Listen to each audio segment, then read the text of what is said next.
કેમ છો? Good morning મારા વાલા મિત્રો. આજે 11/8/2024 અને રવિવારનો દિવસ. શનિ રવિ પણ મારા બેટા કંઈક ના કંઈક સમાચાર લઈને આવી જ જાય આ લોકો અને આપણને વિડીયો બનાવવા માટે પ્રેરિત કરી જ દે છે કે ભાઈ તમે હવે વિડીયો બનાવી દો આના માટે. કારણ કે મારા સબસ્ક્રાઈબર મિત્રોને આની જાણકારી તો આપણે આપવી જ પડે, અવશ્ય આપવી પડે. મિત્રો, ગઈકાલે રાત્રે મેં તમને એક વિડીયોમાં બનાવીને મેં તમને કહેલું કે હિન્ડલબર્ગ રિપોર્ટ કોની તરફ ઇશારો કરી રહ્યો છે. એ હજુ આપણે ચર્ચા કરીએ છીએ.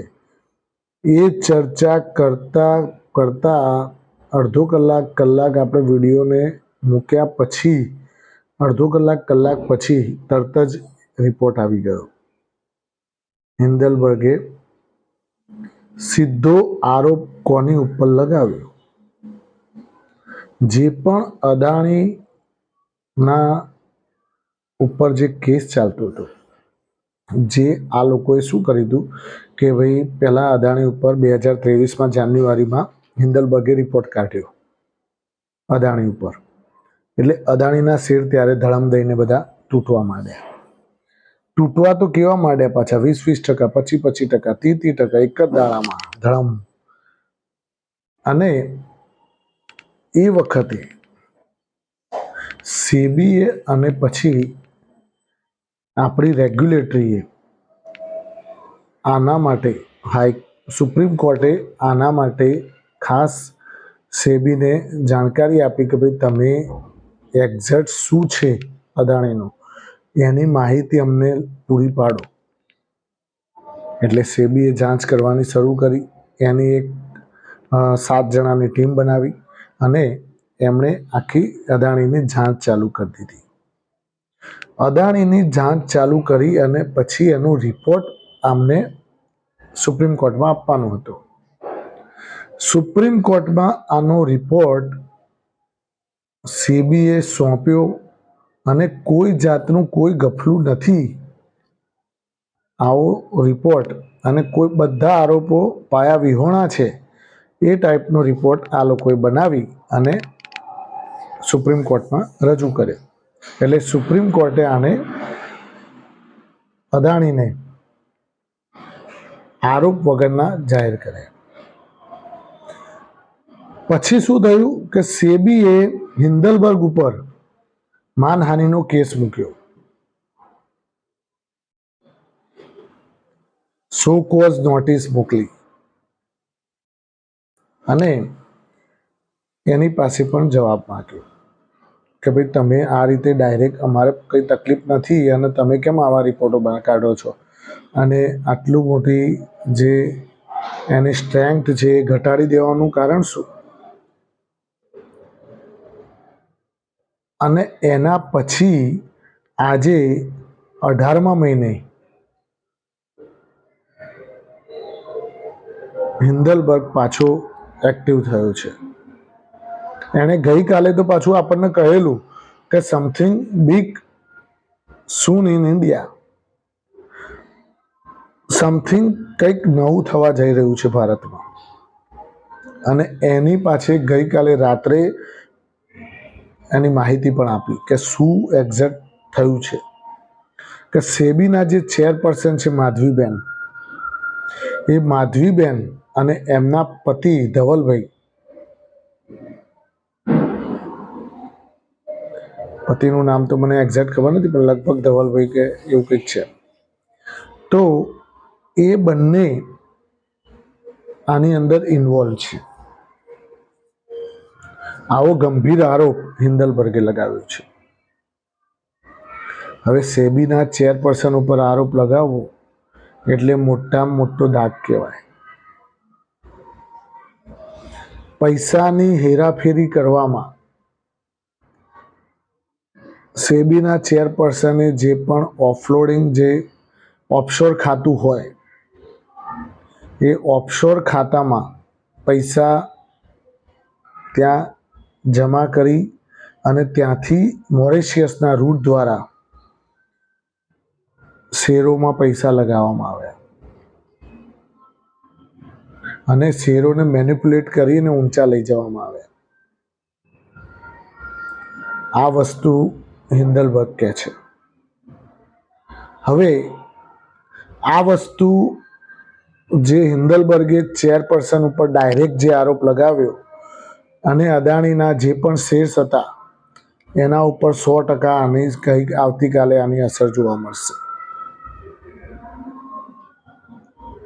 જોઈએ હવે ઓછી અસર રહે તો સારું, નહીં તો પછી વધારે અસર થશે તો બજાર આના ઉપર જોરદાર રિએક્ટ કરશે. એટલે મિત્રો, માંડ ઈરાન અને ઇઝરાયલના યુદ્ધમાંથી બહાર આવ્યા હતા.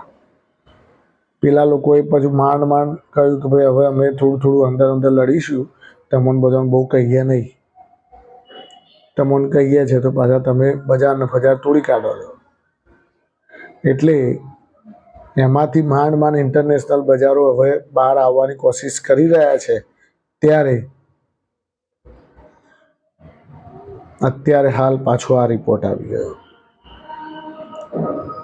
હિન્ડલબર્ગનો રિપોર્ટની સીધી અસર સોમવારે બજાર ઉપર જોવા મળશે અને બજાર કેવા રિએક્ટ કરે છે અને આનો વળતો જવાબ સેબી દ્વારા આપવામાં આવે છે કે કેમ, એના ઉપર હવે જોવાનું રહ્યું. કારણ કે સેબી ચેરપર્સન પણ કંઈ બેસી નહીં રહે કે નાની અમથી હસ્તી નથી. એ પહેલાં જે સેબીના ચેરપર્સન છે એ પહેલાં આઈસીઆઈસીઆઈ સિક્યુરિટીઝમાં ચેરપર્સન તરીકે કામ કરી ચૂકેલા છે. એટલે બહુ મોટું નામ છે એમનું, બહુ મોટી ઇજ્જત છે. અને કોઈની ઇજ્જત ઉપર આ રીતે તમે આરોપ લગાવો એટલે એનો જવાબ તો એ વળતો આપશે જ. પણ એ જવાબ આપે ત્યારે આપશે, પણ અત્યારે તો આપણા બજાર ઉપર ધડાકો કરી દીધો ને હિન્ડલબર્ગે. મને તો એ જ ખબર નથી પડતી કે લોકોને શું તકલીફ છે ભારતીય બજારો ઉપર ચાલતું હોય એમાં ડખલા ઘાલવામાં. ત્યાં બેઠા રિપોર્ટો બનાવો. એટલે ભાઈ અમે કોઈ દાડો ઇન્ડિયામાંથી તમારા કોઈના રિપોર્ટ બનાવ્યા નથી, તો તમે અમારા રિપોર્ટ હું કાં બનાવો છો? એટલે આવી વસ્તુ છે ભાઈ. એ લોકોનું કામ જ એ છે, એ કંપનીનું નામ જ એ છે કે હિન્ડલબર્ગ રિસર્ચ કંપની. શોર્ટ સેલર કહેવાય એને.